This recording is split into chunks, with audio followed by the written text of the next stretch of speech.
Como a Coca-Cola clássica e o presidente Trump se relacionam com o Conselho de Paz de Gaza? Vamos discutir isso hoje. Sou Darren Spillman. Isto é verdadeiro. Leste. O que une o presidente Trump e a Coca-Cola? Bem, esta é uma lata de Coca. E quem se lembra lá nos anos 80, quando a Coca-Cola teve uma ideia nova e fresca? Eles lançaram a nova Coca. Ela tinha um gosto doce, mas repugnante. Isso afastou muitas pessoas no mundo. A Coca tentou copiar a Pepsi, trocando a fórmula antiga por uma bebida mais doce. Não funcionou. Não só não conseguiu superar a Pepsi, como na verdade começou a prejudicar a própria marca Coca. A Coca-Cola retornou à versão clássica e teve um lucro enorme. Por quê? Esse era o sabor original, encorpado e perceptível. Está no ponto certo. Coca nunca foi sobre a nova Coca. Agora, aqui está o ponto. O plano de paz para Gaza e o Conselho de Paz são como a nova Coca. Está errado e não reflete o Donald Trump que conhecemos. O primeiro plano, Trump Riviera, foi anunciado pelo presidente Donald Trump em fevereiro e remonta a 2025. Esse plano fazia sentido. Era o típico Donald Trump, ousado, inovador, intuitivo. O presidente Donald Trump sempre se destacou ao seguir seus instintos, e sobre Gaza, seus primeiros foram corretos. Assim como essa é a Coca-Cola clássica, queremos o Donald Trump clássico de volta.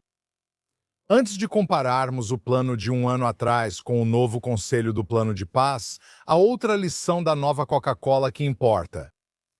A Coca-Cola testou a nova Coca-Cola por anos, e nos testes de laboratório, a nova Coca-Cola realmente venceu a Coca-Cola clássica e a Pepsi. Os executivos da Coca-Cola confiaram nos dados, grupos focais e especialistas e eliminaram a fórmula antiga. O que eles não entenderam é que os resultados de laboratório não correspondem à realidade. Alguém apresentou esse novo plano para Gaza a um grupo, provavelmente em uma sala alheia à realidade.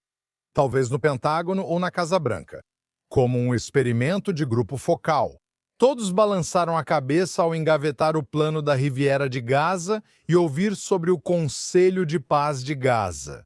Eles convenceram o presidente Trump a abandonar uma ótima ideia baseada em seus instintos e adotar uma ideia ruim. Não sei ao certo por que o presidente Trump desistiu, mas suspeito que as cabeças balançando foram as responsáveis. Quando dizem que você está errado, pode ouvir ou arriscar sua reputação. Vamos colocar o clássico plano Trump-Riviera ao lado do Conselho de Paz Trump-Gaza e vamos compará-los lado a lado. Em fevereiro de 2025, o presidente Trump apresentou um plano ousado. Ele propunha a imigração voluntária dos habitantes de Gaza para novos países. Um futuro com Gaza reconstruída, não como enclave do terror, mas como verdadeira Riviera. E um futuro onde famílias presas pelo Hamas há 20 anos possam recomeçar em outro lugar como cidadãos plenos, não como refugiados permanentes. Na verdade, o plano deu o passo crucial de separar a população do Hamas. Isso neutraliza a principal estratégia do Hamas, que é se esconder atrás de civis. Assim, o Hamas perde sua proteção e pode ser derrotado. Esse plano foi totalmente trumpiano, surgiu do nada, foi claro, forte e decisivo. Ao contrário do plano Gaza-Riviera, o primeiro grande fracasso no novo plano para Gaza ele depende de um comitê internacional chamado Conselho de Paz de Gaza, que inclui países que abertamente querem destruir Israel. E deixe-me ser muito claro sobre o quão absurdo isso é.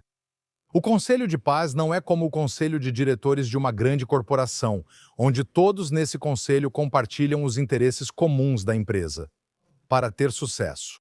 Aqui, a empresa é Gaza, e membros do conselho foram convidados para ajudar Gaza a melhorar para o bem da região. Mas também há países que querem usar Gaza para destruir Israel, como Egito, Catar e Turquia. Não se coloca quem quer destruir a empresa no conselho. Em 5 de outubro de 2023, enquanto o sangue ainda secava em Be'eri e Kfar Aza, O presidente turco Erdogan declarou publicamente que o Hamas são lutadores pela liberdade e acusou Israel de crimes de guerra, enquanto as atrocidades do Hamas ainda eram recentes. O Catar foi o centro financeiro e de planejamento do ataque do Hamas a Israel. Por mais de 10 anos, líderes como Ismail Haniyeh e Khaled Masha viveram em Doha, não escondidos, não sob pressão, mas como convidados de honra do Catar. Eles arrecadaram fundos, coordenaram a estratégia e lideraram operações terroristas contra Israel desde outubro. Durante os 2 anos da guerra, o Egito também foi convidado a se juntar ao Conselho.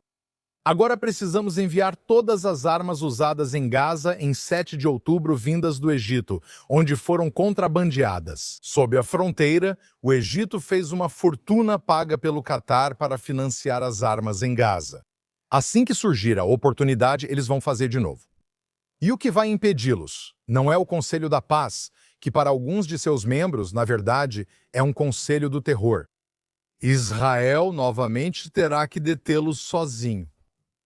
O segundo grande erro do novo plano de paz para Gaza é que ele depende de um painel tecnocrático de pessoas que vão cuidar do funcionamento diário de Gaza. O chefe do painel já foi escolhido, um ministro sênior da Autoridade Palestina. A Autoridade Palestina é comandada por Mahmoud Abbas, um antissemita declarado e negacionista do Holocausto. Arquiteto de ataques terroristas que mataram mais de 1.000 israelenses com Yasser Arafat na Segunda Intifada. O Hamas agora apoia a criação de um conselho tecnocrático com membros da Autoridade Palestina para administrar Gaza. E o fato de o Hamas concordar deveria ser um verdadeiro sinal para nós de que algo está errado. Porque o Hamas nunca concordaria com um plano que prevê o seu desaparecimento.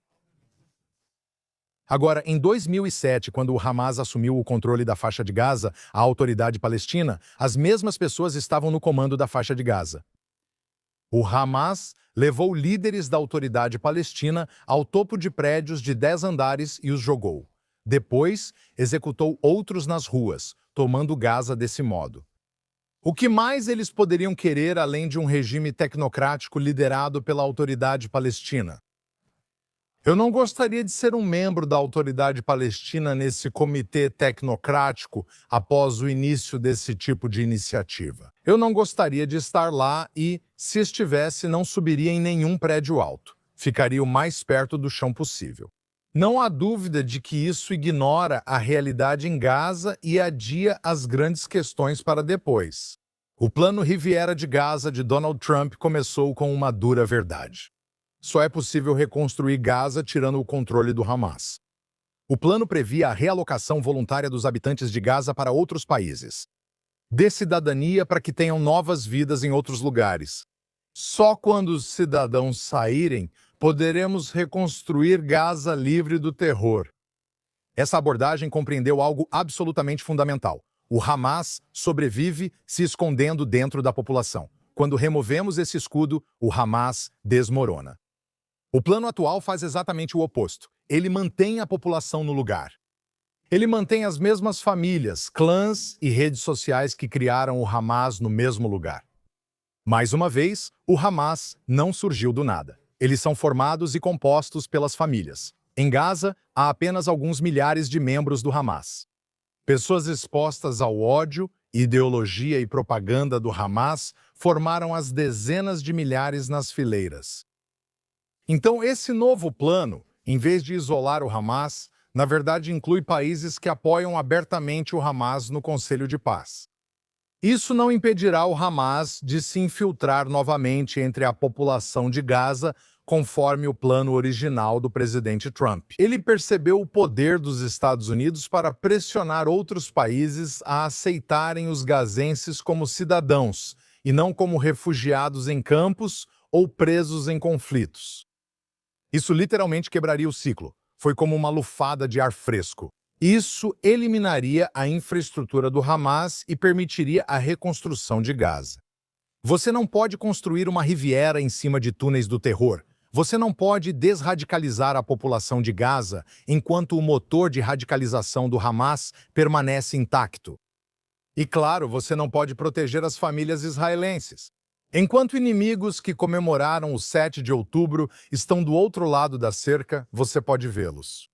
Agora, deixe-me dizer algo muito claramente sobre o papel de Israel.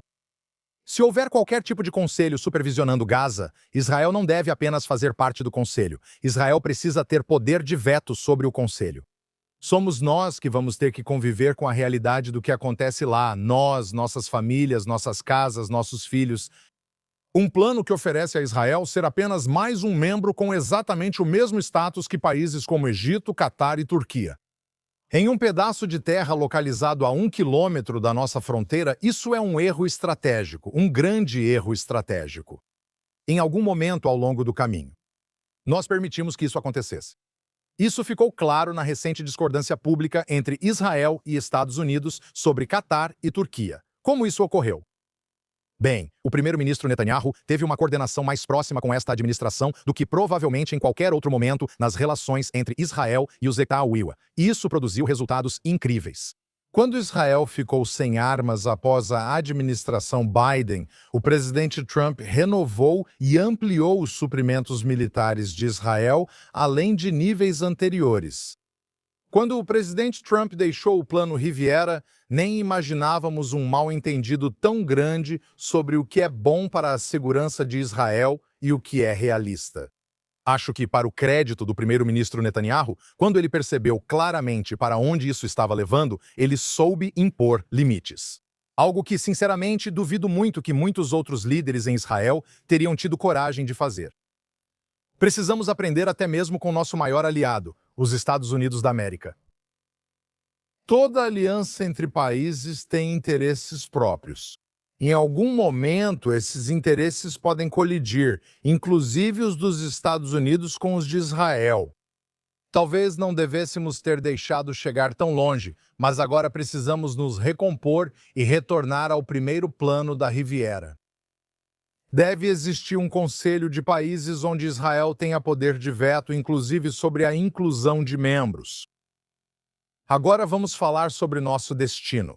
Precisamos esvaziar a faixa para quem quiser sair e começar um grande projeto de construção. Imagino 5 ou 6 regiões costeiras.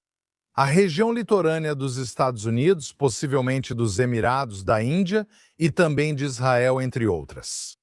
Cada país precisa investir na criação da sua própria região à beira-mar.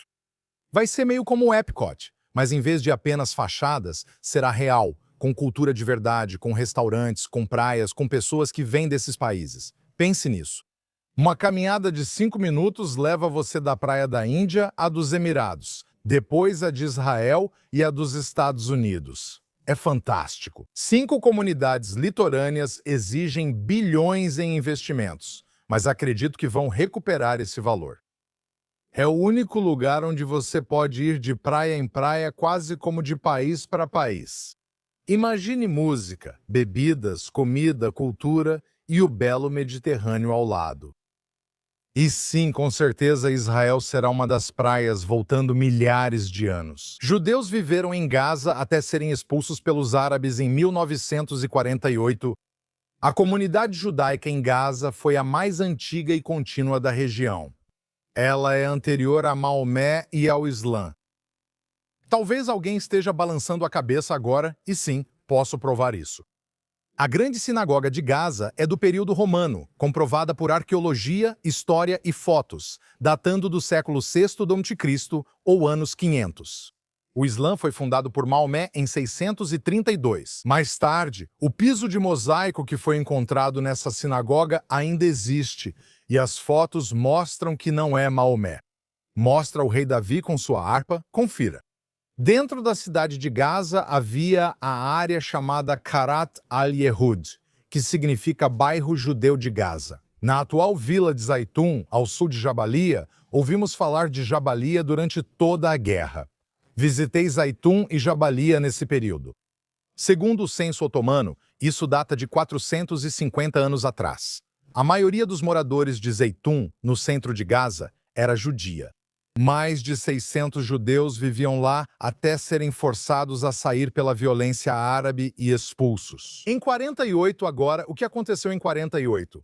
Gaza passou de estar sob controle otomano e depois controle britânico para ficar sob controle egípcio, não Israel. Israel não estava no comando de Gaza. O Egito estava no comando de Gaza, e Gaza foi imediatamente usada pelo Egito para continuar lançando ataques contra o jovem Estado de Israel.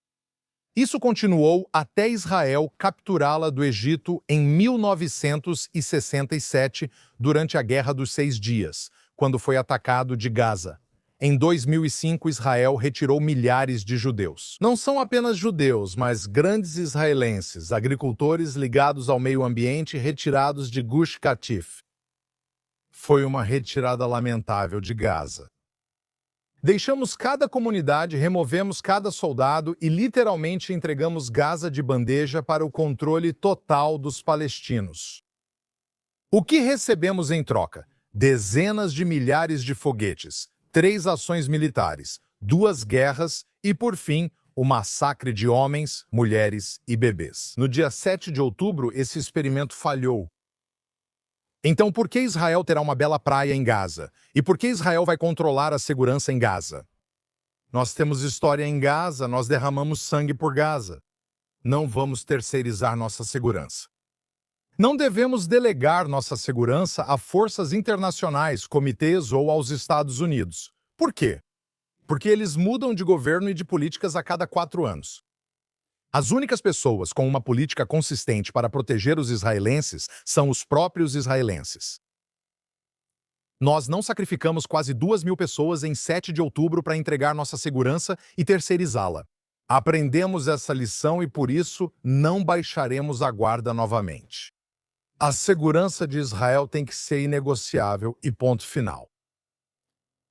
Agora, o plano pode funcionar, mas exige muita força dos americanos e pensamento de longo prazo, em termos de décadas, tipo como os chineses, não só em ciclos de 2 anos. Significa realmente ter visão, e o plano Riviera de Trump entendeu esse poder de influência. Os Estados Unidos têm poder para pressionar países a aceitarem moradores de Gaza como cidadãos, para cortar o abastecimento do terror na origem e remover a população usada como escudo pelo Hamas. Não se constrói uma Riviera sobre túneis do terror, nem se desradicaliza um povo mantendo o regime intacto. Você não vai convencer os israelenses de um plano que traga nossos inimigos à fronteira. Em Israel, a confiança no presidente Trump tem sido enorme.